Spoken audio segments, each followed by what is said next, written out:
নমস্কার বন্ধুরা, আমার ইউটিউব চ্যানেলে তোমাদের সবাইকে স্বাগত জানাই। আমি মৌপর্ণা, আর এটি আমার প্রথম ব্লগ।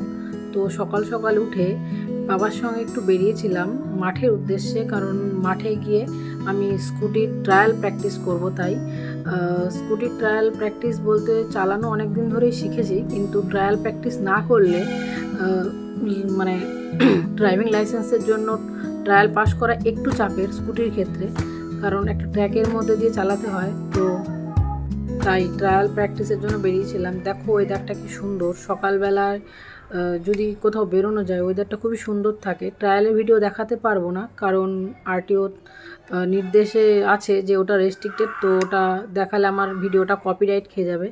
ওই জন্য ট্রায়াল কমপ্লিট করে আমি আর বাবা গেছিলাম একটু চা খেতে। মানে সকালে এরকম ওয়েদার আর এত সুন্দর পরিবেশ, যদি একটু চা হয়ে যায় তো জমে একদম ক্ষীর আর কি। তো চলো দেখা যাক। দেখতেই পাচ্ছ রাস্তা দিয়ে মানে চারিপাশের দৃশ্যটা কি সুন্দর। তোমরা যদি পারো বেরিও সকালে, ভালো লাগবে। চায়ের দোকানে গিয়ে দেখলাম, মানে আমরা চা খেলাম আর তখন এই নতুন জনের সঙ্গে দেখা হলো। তো ওকে আমরা কিছুটা বিস্কুট খাওয়ালাম। ও বেশ ভালোই ছিল, চুপচাপ ছিল, শান্ত ছিল, বেশ মানে ছটফট করে যে গায়ে এসে কামড়ে দেবে ওরকম নয়। বাবাও কিছুটা ওকে বিস্কুট খাওয়ালো। দেখো কি সুন্দর ও সবার সঙ্গে কাটাচ্ছে। দিয়ে ওখান থেকে আমরা বেরিয়ে পড়লাম। বেরিয়ে পড়ার পরে বাবাই করছিল ভিডিওটা, কারণ আমি স্কুটি চালাচ্ছিলাম আসার সময়। মাঠ থেকে বেরিয়ে বাবা চালিয়ে এসেছিলো চায়ের দোকান অবধি, তারপরে আমি চালাচ্ছিলাম। দেখো জাস্ট পরিবেশটা। তো এটা আমার ফার্স্ট ব্লগ, প্রথমে বলেছি, কারণ এই ব্লগে বলতে গিয়ে আমার মুখে অনেক কিছু আটকে যাচ্ছে বা কথাটা হয়তো ঠিকঠাক হচ্ছে না। যারা অ্যাকচুয়াল ব্লগ করে প্রথমত তাদের সাথে হয়তো মানাচ্ছে না, কিন্তু কি করবো, করতে করতেই হয়। শুরু তো করা যাক।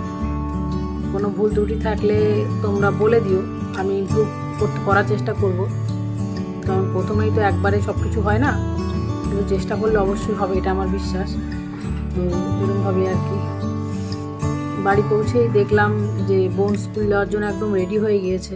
তো বাড়ি এসে বোনকে স্কুলের বাসে তুলে দিয়ে সারাদিনের কাজকর্ম যা ছিল সেগুলো কমপ্লিট করে, আর যেহেতু গণেশ চতুর্থী ছিল, তো আমি আর বোন একটু রেডি হয়ে বাজারে গিয়েছিলাম গণপতি বাপ্পার দর্শন করতে।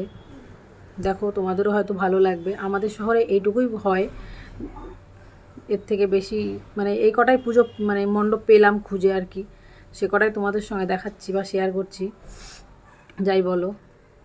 দেখো এখানে বোনও বেশ খুশি ছিল, যেহেতু ওকে নিয়ে বেরোনো হয়েছে।